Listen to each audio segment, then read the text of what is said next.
The knife hadn't even touched the lasagna before she cleared her throat. "I want to say something," she said, too calmly. Everyone turned. Forks midair. Wine paused mid-sip. The restaurant buzzed around us, but inside our table's circle, a bubble of attention closed in on her. She stood, smoothed her napkin on the table. "I've filed for divorce." That was it. That was the opening line. Not a toast. Not an apology. Not even an ounce of shame. Just a quiet bomb in the middle of ravioli and red wine. Her sister let out a small gasp. Her father blinked twice, hard. Her mother's fork clinked against the edge of her plate, unintentional and jarring. The server, who had just arrived with more bread, backed away like a ghost exiting the wrong room. I didn't say anything. I wish I could tell you my heart broke in that moment, or that I stood up and roared in betrayal. But no, I just sat there, quiet. A warm bead of sweat slid down my spine and settled somewhere at the base of my back. She continued like it was a corporate announcement. "It's been building for a while. I didn't want to do this behind closed doors because this affects the whole family. And it's time I started living honestly." Living honestly. That's what she said.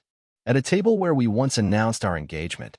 At a restaurant where we celebrated her mother's cancer remission. At the same place where I once knelt beneath those flickering wall sconces and tied her sandal back on because the buckle had broken and she was embarrassed. Now she stood above me, serving silence with a smile. No one looked at me. That was the worst part. I wasn't even part of the moment. I was an extra in her one-woman play. Background noise to her performance. But I wasn't numb. Not yet. I looked at her hand. No ring. She hadn't worn it tonight. And I hadn't noticed. I lowered my eyes to my plate. The lasagna steamed quietly, as if mourning something it couldn't name. And then I whispered, just loud enough for the table to hear, "You should tell them the rest." Her face twitched. "What?" she asked, still keeping the placid tone like she was controlling the room. I didn't answer. Instead, I reached into my coat pocket, pulled out the letter, the one I'd been keeping for 3 weeks, and slid it across the table. Her father reached for it first. He read silently. His eyes widened with every line. His lips parted. He passed it to her mother without a word. Sienna, yes, let's stop pretending we don't know her name, tried to snatch it, but her sister held it back, reading faster than I thought possible. I didn't need to speak. The letter did the screaming for me. It wasn't just a confession. It was a timeline, a hotel, a name, a date that overlapped with our anniversary, a signature that didn't match hers, but matched the man seated 2 chairs to her left. The same man now slowly shrinking into his napkin. She didn't expect my response. She thought the shock would paralyze me, that I'd just melt, break. But I didn't break. Not yet. Because this was just the beginning. She didn't move at first. Just stood there, statue still, watching her sister's eyes dance across the page like they were searching for a lie and failing to find one. Her family sat in a semicircle of disbelief, holding their utensils like they weren't sure if they should keep eating or brace for impact. I stayed seated. I didn't need to stand anymore. The letter did all the heavy lifting. 3 weeks ago, I found it while collecting mail on a rainy Tuesday, an envelope misdelivered to our house by mistake. Or maybe not by mistake at all. It wasn't addressed to me, but to her. Handwritten. No return address. Postmarked from a town she claimed she'd never been to. I opened it. I shouldn't have, I know, but something about it felt wrong. It wasn't curiosity. It was instinct. And inside? Inside was the first fracture in the fantasy I'd been living in. The letter came from a woman named Clarissa. She wrote like someone who was desperate to rid herself of a burden that had grown too heavy. She detailed how she'd found out about the affair, how her own husband had been involved with Sienna, how it started at a creative retreat in Vermont last fall, how she found messages, voice memos, pictures, a private folder on a shared cloud account, and how she couldn't carry the guilt of keeping it secret anymore, even if her own marriage was now in ruins. I read it 3 times before I said a word to anyone. Then I printed it, not to confront her. Not yet. But because I needed proof that I hadn't imagined the erosion I felt in our home every day. The vanishing glances. The way she'd sit on the porch longer than she used to. The way she smiled wider at her phone than she ever did at me. Now that same letter sat between water glasses and Parmesan crumbs. Her sister didn't say anything when she finished reading. She just slowly passed it to their mother, whose hand trembled as she unfolded the page. Sienna finally spoke. Her voice cracked, not out of guilt, but from losing control of the narrative. I don't know what that is. A weak play. She knew. Her father narrowed his eyes. You said you were in Maine last September. Visiting your cousin.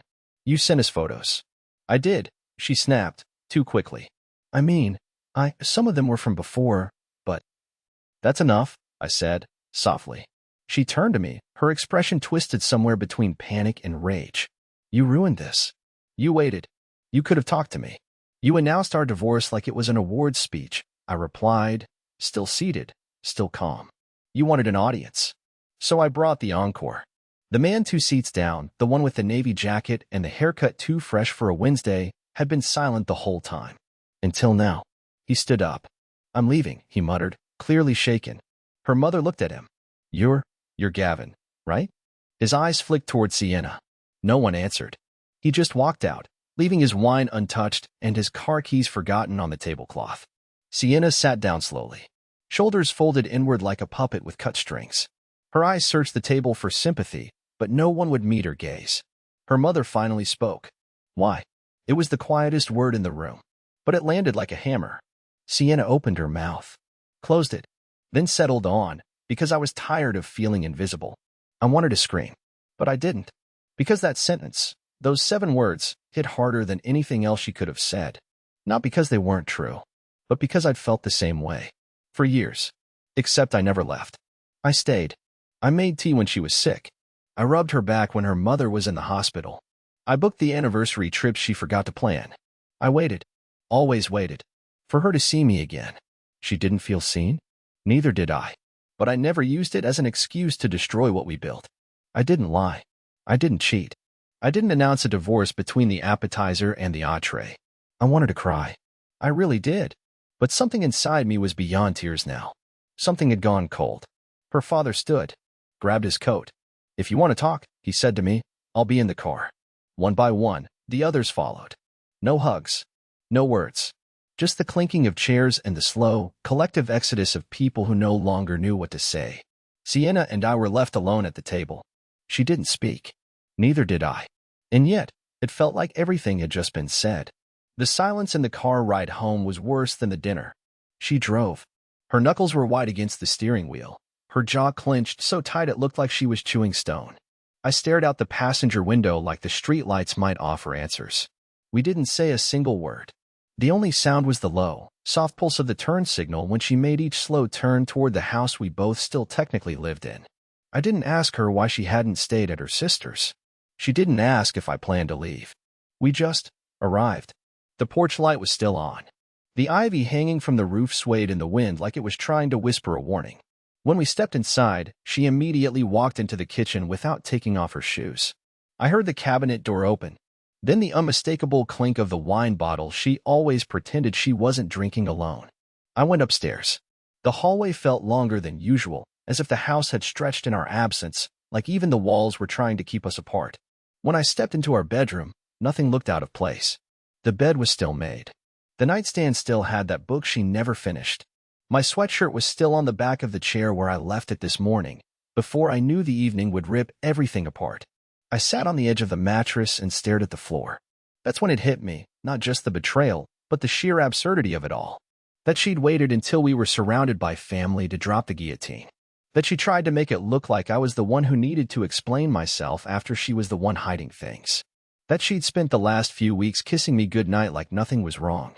I reached into the drawer and pulled out my phone. Dozens of messages were pouring in, her sister, her mother, even her cousin from Arizona who I hadn't spoken to in 3 years. Most of them were some version of, "Are you okay?" Or, "I can't believe she did that." And buried in between them was a message I hadn't expected. It was from Clarissa, the woman who'd written the letter. Somehow, she had found my number. Her message was short. I didn't know she'd go that far. "If you need to talk, I'm here." I read it 3 times before locking my phone and setting it face down. I didn't respond. Not because I was angry at her, but because my brain couldn't hold any more noise. I just needed silence. And that's what the house gave me. Downstairs, I could still hear her moving around. The fridge door opened, then closed, then nothing. I wondered if she felt anything. Regret? Shame? Or was she already rationalizing everything into a neat little folder in her head labeled necessary decisions? I thought about what she said at dinner. I want to live honestly. That line kept echoing. Honesty? After sneaking around with a married man? After faking Sunday mornings with pancakes and kisses and Spotify playlists we both pretended to like, she didn't want honesty. She wanted absolution, and I wasn't going to give it to her. That's when I got up, crossed the room, and opened the closet. On the top shelf was a box I hadn't touched since the last time I thought we were in trouble. Years ago, during a rough patch we both pretended we overcame. It had old keepsakes, anniversary cards, travel photos, little receipts from restaurants where we scribbled dumb inside jokes on the back. I took the box down. One by one, I pulled the memories out and dropped them into the trash bin beside the dresser. Not angrily, not dramatically, just deliberately. The photos, the concert stubs, the note she once taped to my mirror saying, "I love you, even when you leave your socks everywhere." All of it. Because I realized something in that moment. She had already moved on. And now, finally, I would too. But not the way she expected. Not quietly. Not passively. And definitely not on her timeline. I didn't sleep that night. I lay in the dark, staring at the faint shadows of tree branches dancing across the ceiling, listening to the slow tick of the hallway clock. She never came upstairs. At some point, I heard the couch springs creak and a blanket being dragged across the floor. The familiar sound of her watching something mindless to avoid her own thoughts. That used to be my habit. Now, I let the silence do its work. By 4:23 a.m., I was sitting in the garage. There's something about garages at night, like a liminal space where all your facades meld off. Surrounded by tools I hadn't used in months and dusty Christmas boxes we never unpacked last year, I opened my laptop.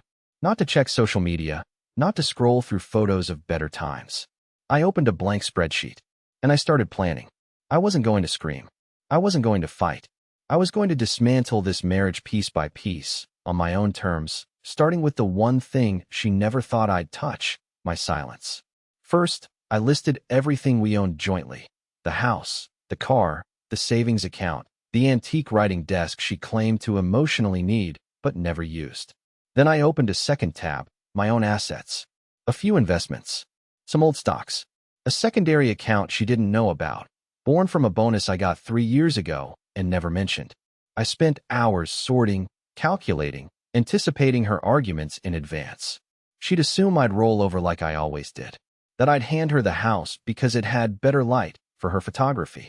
That I'd offer to pay her rent out of guilt. That I'd stay in town so she wouldn't have to explain to her clients that her ex was no longer just working in the background like always. But I had decided, quietly, firmly, I was going to vanish. Not leave in the night. Not run away. I mean vanish from her world, entirely. No screaming match. No final words. No permission. At 6:07 a.m., I walked into the kitchen. She was curled up on the couch in a blanket, phone glowing inches from her tired face. She didn't hear me at first. Her eyes were glassy. Her hair was tangled. For the first time in years, she looked small. I poured a glass of water. She didn't say anything, and neither did I. We spent the entire weekend like that, two ghosts occupying a house that no longer wanted to hold either of us. We tiptoed. We avoided. She watched shows on mute. I went for long walks. At one point, I saw her outside trying to water the plants, but her hands shook too much. I watched through the upstairs window and said nothing. By Sunday night, she finally broke the silence. "Are you going to stay here until the papers come through?" It was a fair question. One she asked gently, almost cautiously, like she didn't want to poke a wound she couldn't see. "I'm not staying," I replied. "But I'm not leaving the way you want me to." She frowned. "What does that mean?" I didn't elaborate. I just stood, grabbed my bag, and walked out of the room. I heard her call my name softly once, but I kept walking. Because the truth is, she no longer had the right to ask questions. She'd cashed in that privilege when she decided to announce my fate without giving me a voice. That night, I booked a small cabin 2 hours north. A place near Pinecrest Lake I'd only been to once, years ago, when I helped a friend recover from a rough divorce. I remembered the silence. The tall trees. The way you could hear your own heartbeat when the wind stopped. And the best part? No cell service. I made arrangements with my job to take time off. I called a lawyer, a quiet man with a voice like gravel and a reputation for winning clean. I wasn't disappearing because I was broken. I was disappearing because she never expected me to have a plan. And I was just getting started. The road up to the cabin was narrow and riddled with potholes. the kind that rattle your steering wheel and make you feel like the world is trying to shake something loose. I didn't mind. The farther I got from Maple Hollow, the easier it became to breathe. By the time I passed the faded wooden sign that read, Whisper Pines, I felt like I'd shed a layer of skin I hadn't realized was suffocating me. The cabin was smaller than I remembered, just one bedroom, creaky floors, and a wood stove that gave off more smoke than heat. But it was quiet. Not silent in the dead way that cities pretend to be at 2 a.m., but truly quiet. Wind in the pines. The occasional knock of a branch against the window. My own heartbeat echoing like it had more space to stretch. I unpacked slowly. Brought only the essentials, a laptop, 2 bags of clothes, a couple notebooks, and 1 picture I didn't put up. Just kept it face down in a drawer, like it might bite me if I wasn't careful. I spent the first 2 days in a haze, reading, writing down everything I remembered about the last 6 months, trying to trace back to when the real Sienna slipped away. There was no clear moment, just tiny erosions, unanswered texts, shifted priorities, a laugh that didn't quite reach me anymore. Then on the 3rd night, I opened my laptop to update my lawyer on a few property documents he'd requested. That's when I saw it. A folder on my desktop titled Backup_21 Final. I didn't recognize it. I hadn't created it. But the timestamp said it had been moved to the cloud sync the same day I set up our shared laptop for her last month, when she claimed hers was too full and asked if she could use mine just for editing photos. At first, I hesitated. I didn't want to snoop. Despite everything, some part of me still clung to the idea of boundaries. But curiosity isn't the enemy. Trust is. So I opened it. Inside were dozens of files. Most were just labeled by date. A few were PDFs. Some were videos. I clicked the most recent one, assuming it was work-related. A harmless photo set. Maybe portraits. Maybe one of those grainy black and white slideshows she used to send clients. But it wasn't that. It was a screen recording, roughly 11 minutes long. No audio. At first, it looked like nothing, just someone scrolling through a message thread on WhatsApp. I almost closed it, assuming it was accidental. But then I saw the contact name, G, After Dark. My stomach turned. The screen showed long messages, some blurred images, lots of late-night timestamps. I paused, rewound, slowed the speed. There were phrases I wish I could unsee. He still doesn't suspect a thing. It's like living with a ghost who folds laundry. The best part is watching him try. I didn't cry. I didn't shout. I just stared. It was surreal, like I was watching my own autopsy being performed on a phone screen. Then came the worst part. A message from her. Once I make the dinner announcement, we're free. I blinked. Reread it. 5 times. She hadn't just decided to blindside me at dinner. She planned it. Rehearsed it. Announced it to him before she ever looked me in the eyes. And she recorded it. That meant it wasn't carelessness. It was confidence. She didn't think I'd ever find it. She thought I was too passive, too trusting, too small. I sat there in the dark cabin with the glow of the laptop on my face and felt something inside me begin to click into place. Not rage. Not revenge. Precision. For the first time, I saw this clearly, not as a man mourning a marriage, but as someone reading the script they were never supposed to see. And I realized. She may have written the first act, but I still had time to rewrite the ending. I stayed up until dawn. Not out of grief. Not because I couldn't sleep, but because the video had unlocked something. It wasn't fury. I didn't want to scream into the trees or punch holes in the drywall. It was colder than that. Quieter. A slow-burning awareness that if I moved carefully enough, I could leave this disaster without a single scar, and she would be the one looking for bandages. That morning, with the mountain air clinging to my skin and the wood stove finally hissing in rhythm, I created a new document on my laptop. I called it, If I Ever Forget. It wasn't a journal. It was a ledger. Page 1. A screenshot of the message where she called me a ghost. Page 2. A copy of the letter from Clarissa. Page 3. A photo of the man who walked out of dinner and left his car keys behind, thanks to a little background search and social media footprint. His name was Gavin Archer. He ran a boutique consulting firm in the city. Recently divorced. No kids. Public photos showed him and Sienna at an art gallery opening last spring. She told me she had a photography workshop that weekend. I even made her breakfast before she left.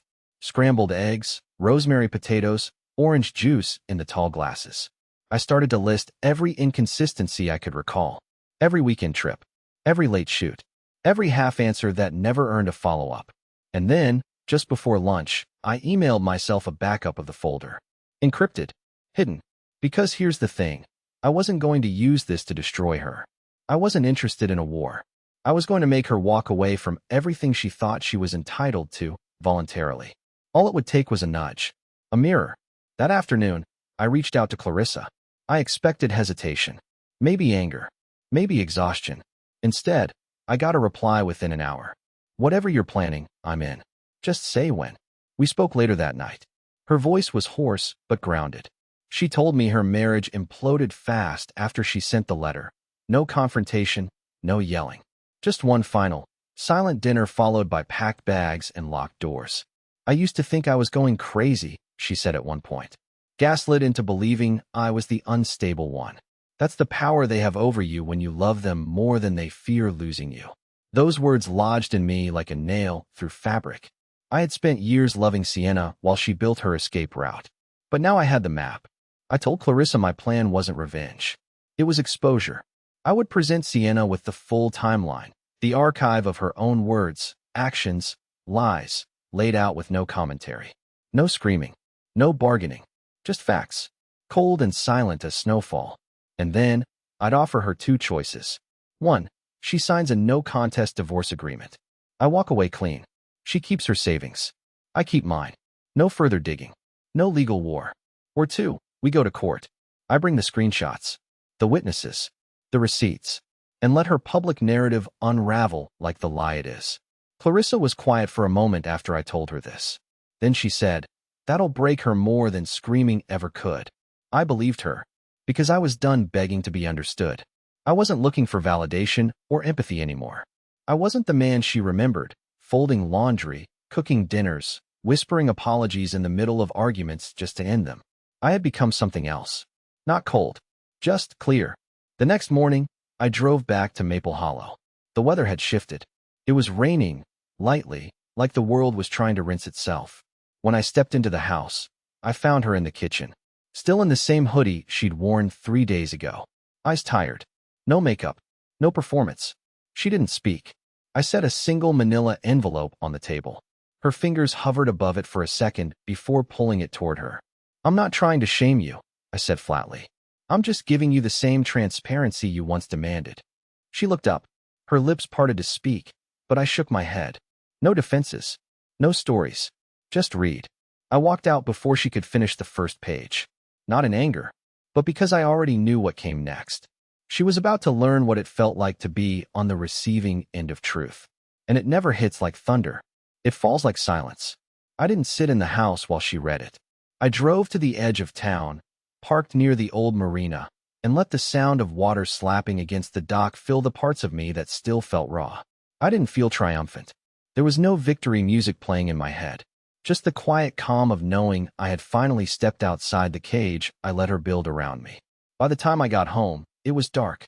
The porch light was off, but the kitchen was lit, casting a soft golden glow through the window. I stood outside for a full minute before opening the door. I could already feel it, that tension in the air, like walking into a theater after the climax had played and the actors didn't know whether to bow or run. She was sitting at the table, both hands on the envelope, as if gripping it could stop the truth from leaking into her bones. Her eyes were red, not from tears, but from fighting them. She didn't look at me when I walked in. "Did you have someone help you with this?" she asked quietly, like the logistics mattered more than the substance. "No," I said. She nodded, more to herself than to me. "I didn't think you were capable of this kind of calculation." That sentence should have hurt. It didn't. It was confirmation. For years, she had mistaken kindness for weakness, silence for ignorance, love for submission. I pulled out a chair, but didn't sit. I didn't want to get comfortable in that house anymore.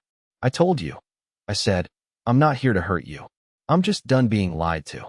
She looked up at me then, really looked. Her face was pale, the way someone looks when they realize the plane is crashing and they're holding the wrong safety manual. "So what now?" she asked. I slid a second envelope across the table. This one thinner. Labeled. Signed. Option 1, I said. Mutual dissolution. No fault. No court drama. You keep your money. I keep mine. No public exposure. We move on. She opened it. Her eyes flicked over the document like they were on fire. "And option 2? She asked. already knowing. You forced me to defend myself in court, I said. And I will. With everything in that folder. And everything else I haven't shown you. Her hands trembled. She tried the next predictable move, one I anticipated. Screw the paperwork, she said, voice breaking. Let's just talk. Really talk. Not like before. No performances. Just you and me. No, I said flatly. We're past the talking phase. Her voice sharpened. So you just want me to disappear? After everything we were? Just end it with a signature like it meant nothing? No, I replied, calm. I want you to end it with the same carelessness you started it. That way it's at least symmetrical. That was when the tears finally came. Real ones. Not crocodile tears. Not weaponized sniffles. But they didn't move me. Not anymore. I had cried enough for both of us over the years. I had drowned in doubt, marinated in silence, folded myself down to fit into her ever-shrinking idea of who I was supposed to be. I wasn't angry anymore. I was finished. You were never supposed to find out, she whispered, hands covering her face. None of this was supposed to happen like this. I could have asked why. I could have dug into the mess, demanded a real answer. But I didn't need one. Not anymore. Because the truth was right in front of us. She didn't regret the affair. She regretted the discovery. She regretted the control shifting. She regretted that I, of all people, had taken the reins from her when she thought I was too emotionally soft to ever draw a line. I leaned over, picked up the pen beside her, and placed it gently on top of the agreement. I'll come back in an hour, I said. If it's signed, I'll have my lawyer handle the rest. If it's not, I'll let the next envelope do the talking. And then I walked out. No slam of the door. No final glance. Just the weight of her silence behind me as I stepped into a future she never imagined I'd reach without her. The town looked different the next morning. Maybe it was the light, or maybe it was me. The air smelled sharper, cleaner somehow. Like I was finally breathing air that hadn't passed through someone else's expectations first. When I walked back into the house just after 8 a.m., the table was empty. The pen was where I left it. And beside it, in the soft glow of morning sun, sat the signed document. Every page.